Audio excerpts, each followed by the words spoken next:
जय Shri Radhe Krishna. I hope आप सब लोग बहुत अच्छे होंगे। चलिए भक्ति योग की चर्चा को आगे बढ़ाएंगे कि श्री कृष्ण क्या कहते हैं भक्ति योग में। तो यहाँ पर श्री कृष्ण अपने विशेष भक्तों के बारे में बता रहे हैं कि आखिर जो उनको प्रिय होते हैं भक्त, वो किस तरीके के होते हैं, उनके कैसे आचरण होते हैं, उनमें क्या चीज़ें होती हैं जो श्री कृष्ण को पसंद हैं, जो श्री कृष्ण को भी आकर्षित करती हैं। तो वहाँ पर श्री कृष्ण अर्जुन से गीता में इसी गुणों की बात कर रहे हैं कि आखिर भक्त को, अगर कोई भक्त उनका प्रिय बनना चाहता है, क्योंकि यहाँ पर भगवान कहते हैं कि भक्त तो उनके अनेकों हैं, अनेक प्रकार के भक्त हैं। 4 प्रकार के भक्तों की विशेष रूप से चर्चा श्रीमद् भगवद गीता में भगवान ने स्वयं की ही है। पर भगवान ने कहा भक्त तो है, पर लेन देन वाले भक्त है, किसी को कुछ चाहिए, किसी को कुछ चाहिए। तो यहाँ पर श्री कृष्ण कहते हैं कि जो मेरा प्रिय है, जिससे मैं भी प्रेम करता हूँ, जो मुझे भी आकर्षित कर सकता है, वो भक्त के गुण यहाँ पर श्री कृष्ण बता रहे हैं कि आखिर वो कैसी भक्ति होती है।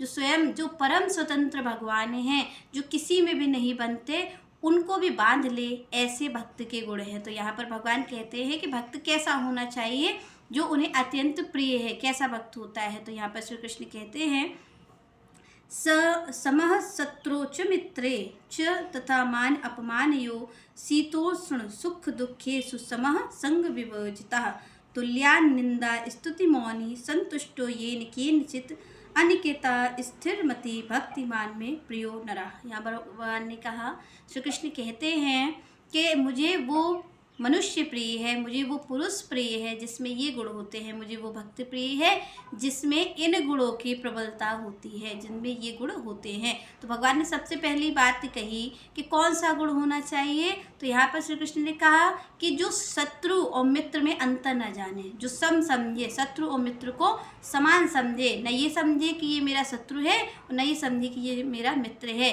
और यहाँ पर भगवान कहते हैं कि और क्या समझे, एक तो शत्रु और मित्र में वो भेद ना कर पाए, शत्रु और मित्र को समान रूप से देखे। और भगवान ने कहा दूसरी चीज़ है मान और अपमान।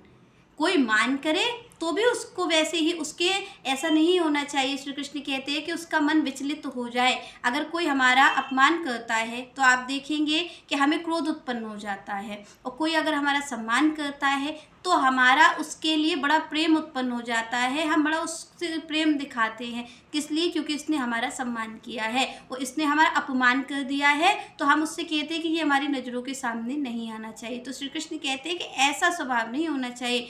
कोई आपका सम्मान कर दे तो भी आपका जो मन है वो स्थिर रहे। किस में स्थिर रहे? भगवान की भक्ति में। और अगर कोई आपका सम्मान कर दे तो भी मन स्थिर रहे, और कोई आपको गाली दे जाए तो भी मन स्थिर होना चाहिए। ऐसा श्री कृष्ण कह रहे हैं जो मेरा भक्त होता है वो यहाँ पर सुख में और दुख में भी समान रहता है। और भगवान कहते हैं कि वो शत्रु और मित्र में कोई अंतर नहीं देखता, और मान और अपमान में भी वो समान रहता है, उसका मन विचलित नहीं होता। यहाँ पर भगवान कह रहे हैं कि भाई जो मन है, यहाँ पर भगवान ने ऊपर की बात नहीं की, यहाँ पर श्री कृष्ण कहते हैं कि भाई मन आपका विचलित नहीं होना चाहिए किसी भी बाहर की गति से। तो यहाँ पर भगवान ने कहा कि जो मेरा भक्त होता है वो कभी भी मान अपमान के चक्कर में नहीं पड़ता कि जो मुझे सम्मान दे रहा है तो मैं उसके प्रेम में ही डूब जाऊँ, या मैं उसका ही ये समझूँ कि ये मेरा अपना है, अब इसके ही लिए मुझे सारा कार्य करना है, और जो मेरा अपमान कर रहा है इसके लिए मुझे अहित चिंतन करना है। क्योंकि आप और हम क्या करते हैं, जो हमें सम्मान देता है उसके लिए तो हम भगवान से भी प्रार्थना करते हैं कि इसका मंगल हो।